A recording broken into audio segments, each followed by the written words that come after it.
I, 30F, am getting married to Roy, 31 male. We met in college and hit it off right away. He's handsome, charming, smart and supportive. We fell in love and planned our entire future together. We planned where to live, how many kids to have, vacations, college fund for children, retirement, etc. I love him so much. He's my soulmate and my best friend. He would tell me he's proud of me whenever I achieved something. He's super supportive of my dreams and ambitions. He'd motivate me to take up projects which I was hesitant to. He'd reassure me that I'm capable and talented enough. He'd compliment me every time I got dressed to go out and tell me how lucky he was to have me as his GF. Roy's father passed away when he was just 8 years old and his elder sister Kim, 33F, was 10. His mother, Yami, 55F, never remarried. She's a very kind and sweet lady. I never got to know Kim as she lived in a different city for work and rarely visit us. We got engaged 8 months ago in an engagement ceremony. In my country, the to-be bride and groom get engaged in a ceremony among family and close friends. Kim moved back to our city and found a job here. This is when things started to get complicated. It's customary here for the girl's parents to pay for the wedding. My dad hired a wedding planner and told me to plan the wedding with them to my and Roy's liking. When we started the planning process, my future mill stayed out of it, but Kim would tag along with us wherever we went. To the florist, to the wedding planner's office, to the caterers, everywhere. I wanted it to be just me and Roy. I told him that I didn't like future Sil third-wheeling something just the both of us must have been doing together. He told me that Kim just wanted to be involved in her brother's wedding and I should be more welcoming of her. I would have actually been okay with it if she'd keep her moot shut and not give us her valuable input. When I choose flowers, it would be too pastel, choose a different color palette. When I would suggest the chair arrangement to the planner, she'd be like, that won't give a proper view to the guests on the far left. I wanted to have coconut pudding at my wedding. It was my absolute favorite dessert growing up and I wanted to share it with my guests on my wedding day, but guess what? No. Not coconut. I'm allergic. The thing that pisses me off the most is that Roy always takes her side when it's my choice versus her choice. He wouldn't fight or anything. He'd be like, it doesn't matter which flower it's going to be as long as it's you who's my bride. Let it go, babe, it's not a huge deal. The only thing that's important is that we're marrying each other and starting a new life together. When the coconut pudding thing happened, he asked me not to be selfish as it's not just about me and it's about both of us and our families. He said, Kim is family and I cannot exclude her from having the food at our wedding. I was really frustrated at this point. It's as if we're planning Kim's wedding and not mine. The final straw was when we were shopping wedding dresses. Wedding wear would be an appropriate word as it is our traditional clothing. My mom picked out this beautiful green dress for me and I loved it so much. But Kim had to poke her nose here as well. She told me that green isn't my color and I should try something else. Roy agreed with her. Then I tried different dresses and finally decided on a rose gold dress that I liked too, but not as much as the green one. We then started to shop for the families of the bride and the groom. When it was Kim's turn, I kid you not, this B/TCH picks out the same green dress and decides she's gonna buy it. I lost it. I didn't want to make a scene there, so I walked out. I and Roy had a huge fight about this at home. He told me that green wasn't going well with my skin tone and that suits Kim better, that I should stop acting so immature, that Kim picked that dress after I'd already picked out mine. I couldn't believe my ears. For the first time since we started planning our wedding, I noticed how he's always taken Kim's side and never mine. I couldn't believe that the man I was looking at was the same man I fell in love with. Roy and Kim shared a strong bond due to losing their father so young. They were each other's best friends and support system growing up. But that doesn't justify him taking her side when it's our wedding and our vision. Back in college when we were dating, he'd brag about his sister to anyone he could, even if that person was complimenting me. Like, if someone complimented the taste of the coffee I made, he'd be like, if you think this is delicious, then you must try the coffee my sister makes, etc. It was annoying but wasn't a big deal and I let it go as I knew he was really close to her.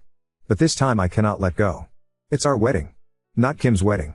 I yelled at him that if this wedding is happening, then it's happening like we both envisioned it or it's not happening at all. Roy got mad at me and yelled that I was just jealous of his sister as I can never be as good as her. That I am a bitter person for holding a grudge against Kim even though she's been nothing but kind to me. That she was just trying to help, etc. I don't hold any grudge against her. I just want to have my dream wedding. Ada? NTA, stop the bus. Get off and run. Ruin baby run. Don't let the door hit your ass on the way out cause you are running so fast. You will never get your own way. Imagine having a kid, but because Kim likes the name Tammy, your kid is now Tammy. Imagine your nursery being Dayglow Orange because Kim likes it. You are in a relationship that is 2 against 1. Want to guess which side you have been placed on? Do you really want to live your entire life doing whatever Kim wants? Don't be stupid enough to think, okay, he will change, he won't. Don't waste your time trying to get him on your side. Stop the planning now, and tell your dad to not pay a dime to anyone for anything. Save your dad some money before he pays anything. I can finally see how doomed my future is if I decide to marry this man. I want to call my mom and cry so bad. I just want to hug my parents and tell them that they were right about him and that I was blinded by love. But I'll have to wait. I can't let them see me in such miserable condition. I need to put myself together and be mentally ready to handle this situation. I've already called the wedding planner and asked her to block any further payments to the vendors. Update 1. I'm at my home with my parents, my sister, and my best friends, having coconut pudding. We spoke for a while to put our stories together so that I get the sequence of events right. I forgot to mention my sister Maya, 34F. She works abroad and came home a week ago to help me with the then upcoming wedding and also to spend time with me. The day of wedding wear shopping, Maya stayed home as she was jet lagged. My mom, 2 of my aunties, 4 cousins, 3 uncles, Roy, Kim, Yami, ex-future Mill, 2 of Roy's aunties, 2 uncles were also present. So we were like 18 people shopping for wedding wear. When I got upset and left, Roy followed me back to his home where we fought. At the store though, my mom finally couldn't hold back anymore. She yelled at Kim and called her some nasty names. Kim retorted by calling me a few nasty names. This led to a messy shouting match between Team Bride and Team Groom, Yami attempting to calm the situation down. Police were called and they were all escorted out of the shop. After this whole thing happened, Kim went missing. This is when I had that fight with Roy and went to stay at my friend's home. Kim wasn't answering her phone and she wasn't at any of her friends' or relatives' places. Roy and Yami searched for her everywhere as they were worried for her safety, then found her at a distant relative's house the next morning. Yami had called me, which I didn't answer, to ask if I knew where Kim might have gone. At the hospital, when I was inside the doctor's office, I had a full-blown panic attack. I started to hyperventilate, high pulse rate. I was passing out then regaining consciousness for a few seconds before passing out again. I just remember a needle piercing my butt. I was knocked out for a whole day, while my friend told me I was awake and acting drunk, but I don't remember anything that happened. I woke up on my bed at my parents' house. Nobody asked me anything or spoke to me about what had happened. My mom smiled sweetly at me when she saw me wake up and asked me if I wanted some coffee, and guess what? Mom's coffee kicks Kim's coffee's ass any day. Maya and I spoke about her life abroad. My dad brought me some snacks and ice cream. It felt good to put off thinking about the wedding and the fallout to a later time. Maya hugged me while I slept that night. I remember my heart feeling warm and tears running down my cheeks. She kept saying everything will be okay, have faith in God, it's okay to cry and let it all out. Next morning, I got a call from Roy. I picked up. He asked me where I was and I said I'm at my home. He said he wants to meet me at his place to sit down and resolve the differences between us. I said okay, I'll be there. I can move on only if I end this chapter of my life once and for all. My dad drove me, Maya and my mom to Roy's place. Roy, Kim, Yami and his uncle, Yami's brother, were there. I know it's silly but I hoped Roy understood his mistakes and was going to apologize to me. And boy was I wrong. As soon as we all sat down, Roy started yelling at me for making a scene at the wedding dress store and he went on to tell me how Kim went missing, how she was so upset because of the things my mom had said to her that she could have harmed herself, how his mom and him had to drive around the city all night in search of Kim and how I was so heartless to not answer Yami's call. I calmly asked him where I was that night. I, like Kim, hadn't answered my phone too. I too was upset because of our fight. Did the thought of my well-being ever cross his mind? He went quiet for a few seconds then tried to say something fumbling his words. It didn't even make any sense.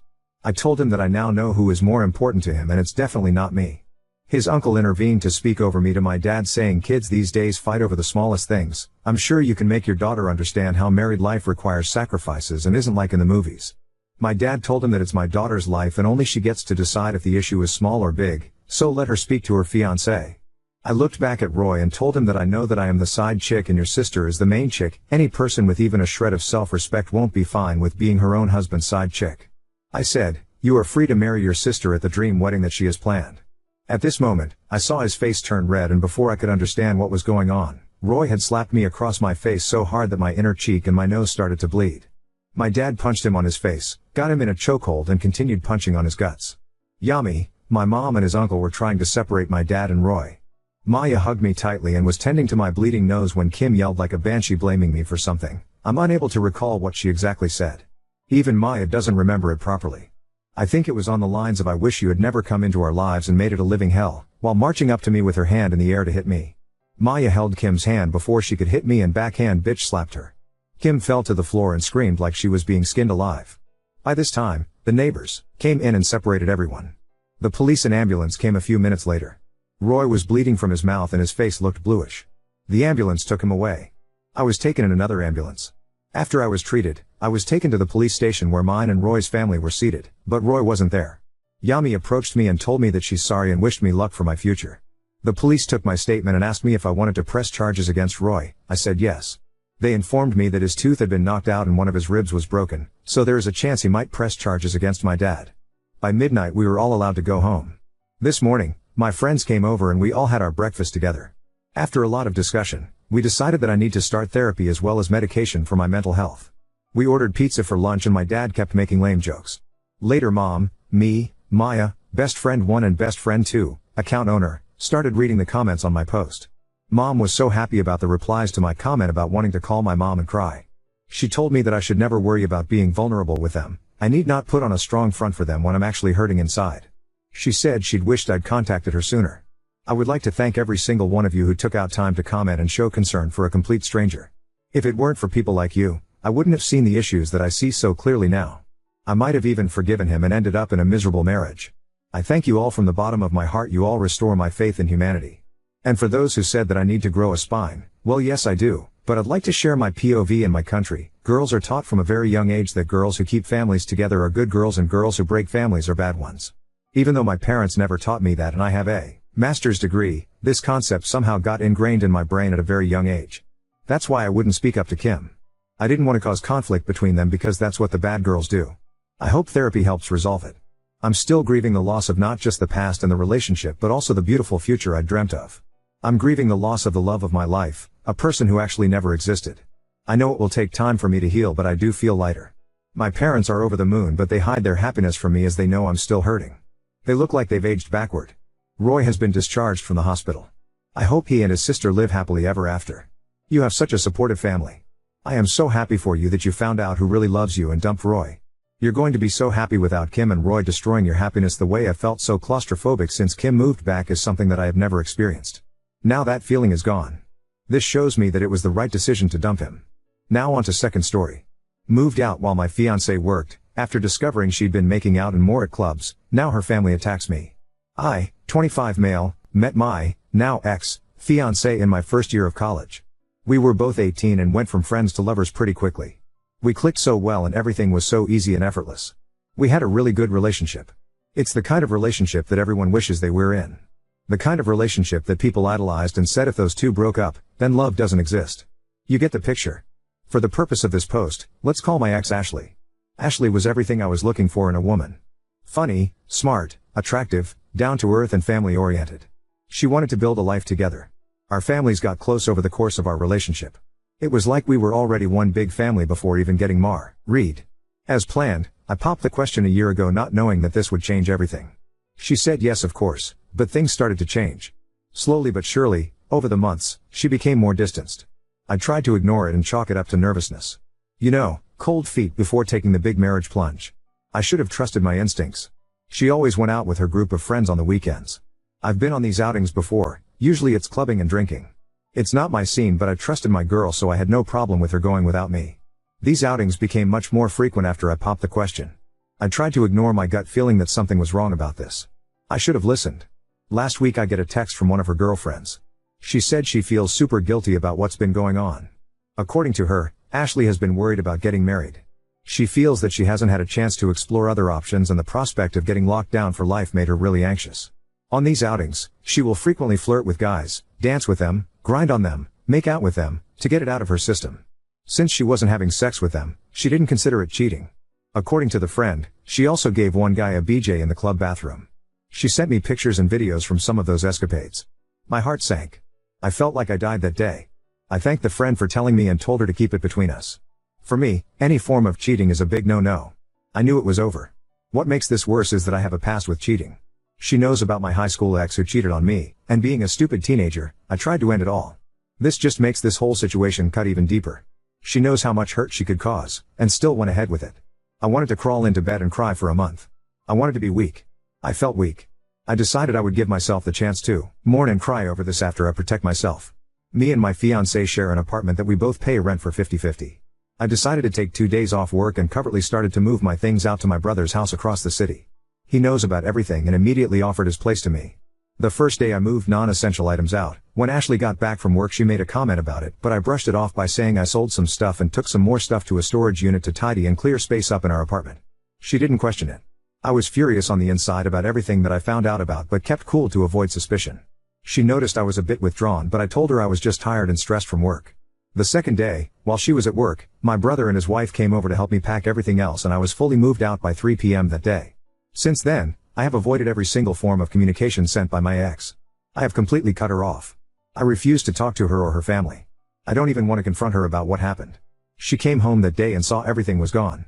She texted all my friends and family, who in turn texted me, but I only responded to my parents, who are fully behind me and my decision.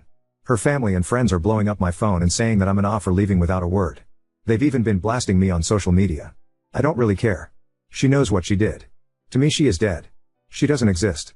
Because of all this backlash, my brother and his wife are now also questioning if it was right of me to completely ignore everyone. This has caused me to doubt myself a bit, so here I am. Ada? Update 1. I didn't want to make this whole thing public. Despite what she did, some part of me still cares for her. I was with her for 6 years. You can't just throw that away overnight. I came to the conclusion that the right thing to do was to talk to her parents. Only, her family needed to know. Everyone else can have whatever opinion they want of me, I don't care. The people who truly know me and are close to me are the only ones I care about. I sent a detailed message of what happened to my closest friends and family. All of them, of course, believed me right away, no pictures needed. I didn't feel like it was necessary or appropriate to spread those pictures of her, so I didn't. Now that the people I cared about were sorted, I moved on to her parents.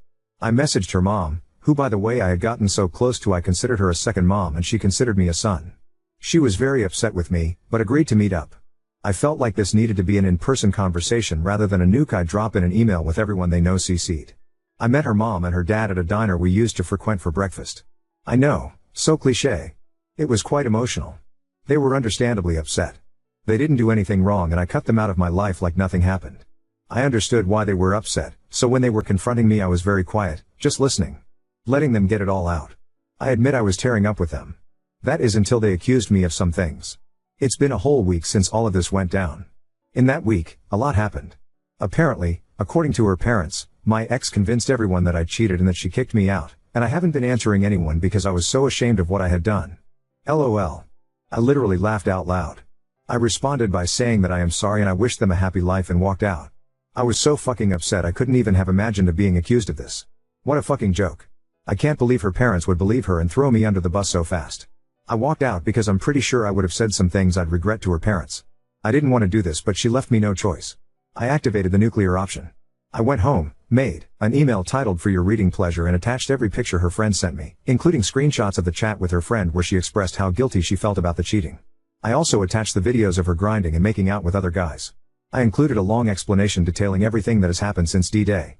I ended the email by saying that I do not wish to be contacted and that I expect my ring back at some point.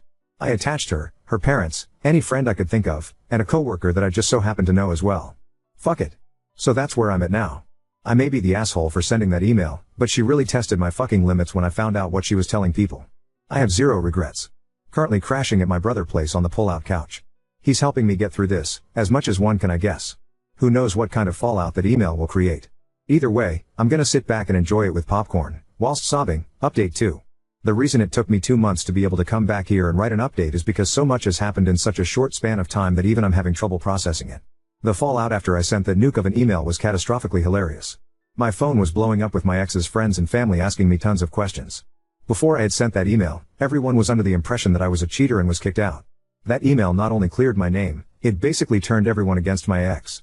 Rumors of what had happened started circulating at her job. I attached one of her coworkers to the email if you remember from my last update. Apparently she couldn't take the embarrassment and ended up quitting. Her parents were less than impressed and refused to take her back in. They reached out to me and apologized for the way things went down. They recognized that they didn't have all the facts and judged me too quickly. Why? I'm cool with them now. They told me that my ex was struggling to make payments for her half of the rent. When I covertly moved out, I contacted our landlord and explained the situation. We only had 3 months left on the lease, so I paid my half for those 3 months, so I'm in the clear.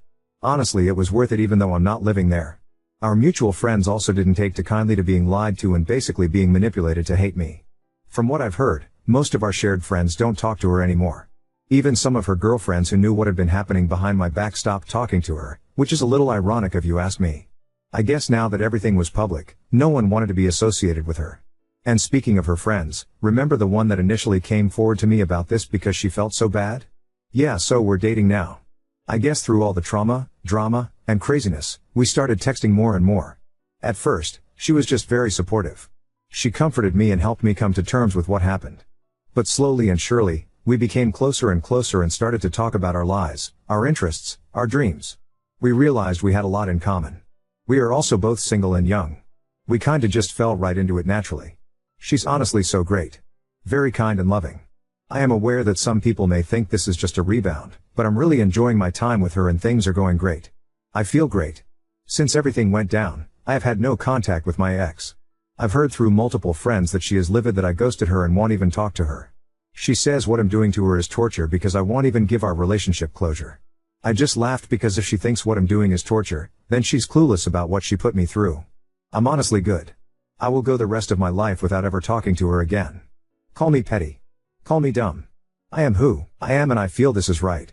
As for me, life is looking good. I'm dating an amazing girl. I've gotten so much support from my family and friends. It's nice to see who the real ones are, you know, the ones that actually stuck with me throughout this whole ordeal, and best of all, I feel like I'm really moving on from this whole thing. Hope this update gives you all closure. So many of you messaged me needing an update. It just took me a second to gather myself to be able to write this in the midst of all this craziness.